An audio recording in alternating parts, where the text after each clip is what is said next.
हम पढ़ रहे थे ब्लूम्स टैक्सोनॉमी। और ब्लूम्स टैक्सोनॉमी जो है वो एजुकेशन में एक ऐसी टैक्सोनॉमी है। टैक्सोनॉमी मतलब ये होता है वर्गीकरण।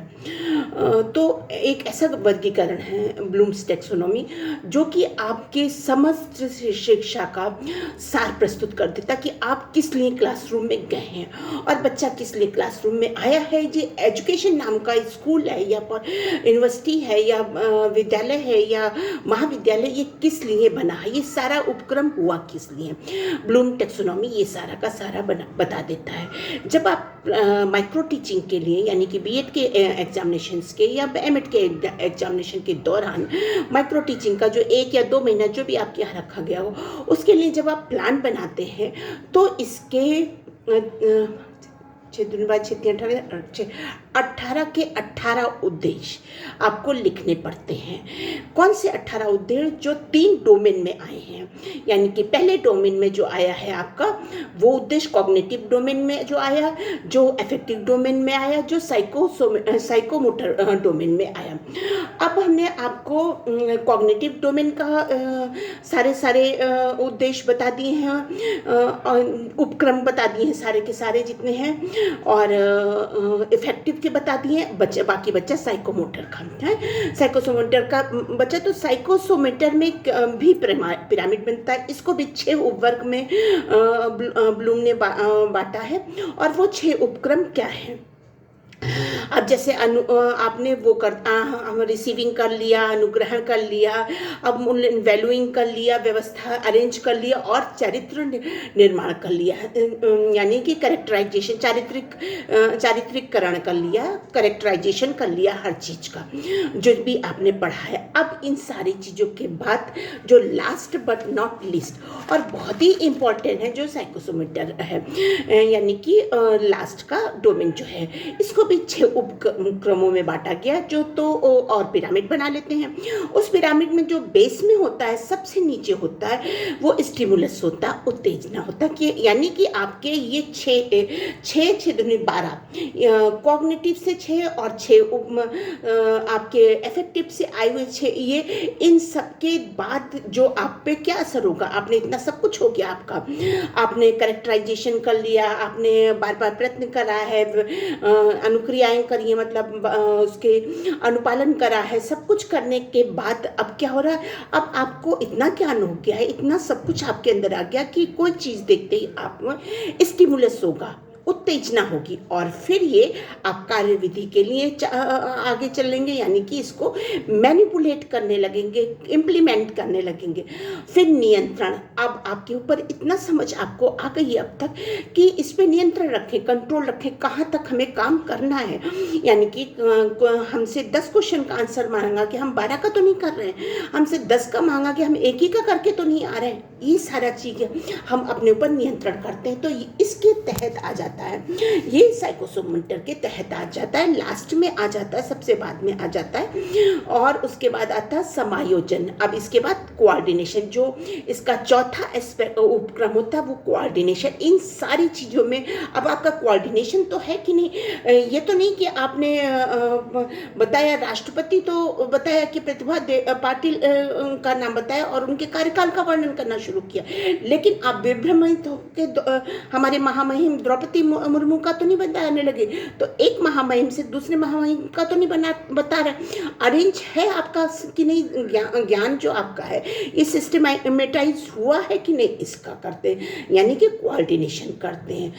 स्वाभाविकरण एंड नेचुरलाइजेशन। अब ये सब करने के बाद इसको नेचुरलाइजेशन करेंगे, यानी कि आपके अंदर आपका हेड आपके हार्ट से और हैंड से इतना ज़्यादा सामंजस्य स्थापित कर चुका होगा इस समय प्रैक्टिस से, इस शिक्षा से, कि वो नेचुरल लगेगा कि ये अंदर से डाला ऊपर बाहर से इम्पोज किया नहीं गया है, ये नेचुरल है।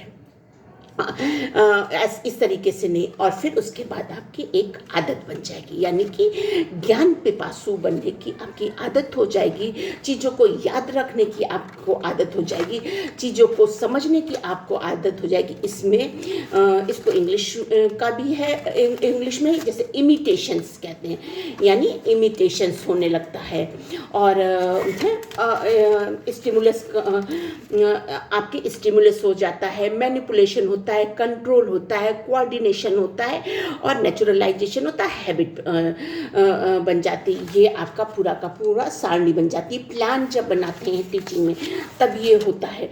लेकिन इन सब के इतर फिर एक दो साइंटिस्ट और आ गए, एजुकेशनल साइंटिस्ट। इन्होंने 1956 में जो किया गया था, यानी कि ब्लूम्स ने जो टेक्सोनॉमी दी थी, इसको करेक्ट किया इन्होंने। 2001 में संशोधन किया, अमेंडमेंट लाए, और उसके ये एंडरसन और क्रेथवोल थे। इन्होंने कहा कि सिंथेसिस को ऊपर पहुंचा दिया और इवैल्यूएशन को नीचे निकाल कर दिया। सिंथेसिस जहाँ था, जो क्रिएट करा जाता था, उसको ऊपर पहुंचा दिया, और इवैल्यूएशन को नीचे कर दिया। और फिर इन्होंने जो वर्ब प्रयोग किया गया था, ब्लूम ने कहा था क्या, पहले डोमेन में कॉग्निटिव डोमेन में, कि ये वर्ब हैं, जो उनके 6 उपवर्ग थे, वर्ब VERB वर्ब यानी कारक हैं। और लेकिन जो सिम्पसन आए, क्रेथवोल आए, इन्होंने कहा नहीं, ये तो नाउन है, बस इतना अंतर कर दिया। कभी कभी पूछा जाता है, और ज़्यादा बड़ा करने के लिए क्वेश्चन आप बता भी सकते हैं, अंडरस्टैंडिंग के लिए भी बता सकते हैं कि, तो इस तरीके से ब्लूम टेक्सोनॉमी पूरी खत्म हुई। लेकिन बच्चों या टीचर्स या प्रोफेसर्स, ये टेक्सोनॉमी आपकी रटने के लिए नहीं है, या ये टेक्सोनॉमी ये करने के लिए नहीं कि आपके प्लान आया, आपने प्लान में लिख दिया, या कहीं भी। ये टेक्सोनॉमी आपको अपने दैनंदिन की कार्य विधियों में बच्चे प्रयुक्त करें, इसलिए आया है, जिससे वो और इनोवेटिव हो। ये टेक्सोनॉमी तो ब्लूम ने दी, वो इस तरह की और कोई भी टेक्सोनॉमी दें, जिससे और भी कुछ चीज़ हमारे पर्सनालिटी की कुछ और भी चीज़ें छुपी रह गई, हाइड कर चुके हैं हम अपने यानी कि क्लेवरनेस, या हम ह्यूमन नेचर का क्लेवरनेस है कि हम कम काम करें, इसलिए अगर कोई चीज़ हाइड रह गई उसको भी उजागर करना चाहता है, तो इस वर्गीकरण में वो भी शामिल हो। ये इसका उद्देश्य, इसका ये उद्देश्य है कि ज्ञान को एक पैकेट के रूप में, एक सार के रूप में पहुंचाया जाए, जिससे कि ओवरऑल चेंज हो। बच्चा एक जो बाहर से स्कूल आता है, उसको कुछ भी नहीं मालूम है, यानी कि एक ईस्टर्न यूपी का बच्चा केरल में जा रहा है, और उसको केरल की भाषा नहीं मालूम, वो केरल की भाषा तो सीखे, और उसके साथ जो अपना वो प्रीवियस ज्ञान है, प्रीवियस नॉलेज है, उसको भी बृहद करे, उसको भी बढ़ोतरी करे, और इन सब में कोरिलेट करे। जैसे अभी मैंने एक लेक्चर सुना, जो तुलसीदास और वहाँ के एक कवि तिरुवल्लुवर में साम्यता बता रही थी, उनकी दोहों में साम्यता बता रहे थे। और फिर अभी एक कुछ चीज़ें सुनी कि कुछ लोग एक एपिक का बुराई कर रहे हैं, उनको लेकिन उनका जो मंशा है वो बुराई करने के हिसाब से है, या क्या, उनको उसका अर्थ नहीं मालूम। तो इसको अरेंज करना, इससे बहुत बड़े बड़े झगड़े खत्म हो जाते। जब नॉलेज को आप अरेंज करेंगी, सिस्टमेटाइज करेंगी, तीनों चीज़ों को आप प्रयोग करेंगी, हेड, हैंड, हार्ट का, तो आपके लिए ब्लूम टेक्सोनॉमी आपकी पर्सनालिटी डेवलप, आपके अपनी पर्सनालिटी डेवलपमेंट के लिए बहुत अच्छा हो जाएगा।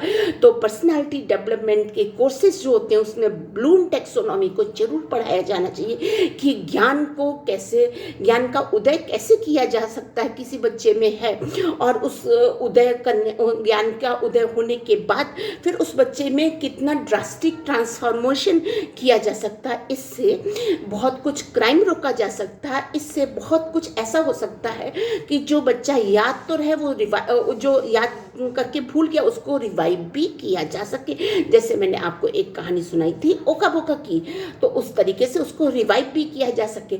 Thank you. और भी आगे की मैं क्लासेस आपके लिए लूँगी, और सारे के सारे लोगों के बारे में बताऊँगी। थॉर्नडाइक के बारे में पहले बता चुकी हूँ, फिर से बताऊँगी। पेवलोव के बारे में बता चुकी हूँ, फिर से पेवलोव के बारे में बताऊँगी आपको।